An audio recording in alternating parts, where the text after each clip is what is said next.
ఇదే నా పల్లెటూరు, ఇదే నా తల్లిగారు, మా ఊరి పాడి పంట రాములోరి దీవెనంట.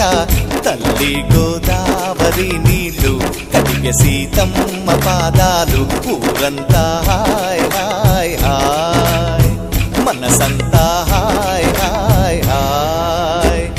ఇదే నా పల్లెటూరు, ఇదే నా తల్లిగారు, మా ఊరి పాడి పంట రాములోరి దీవెనంట.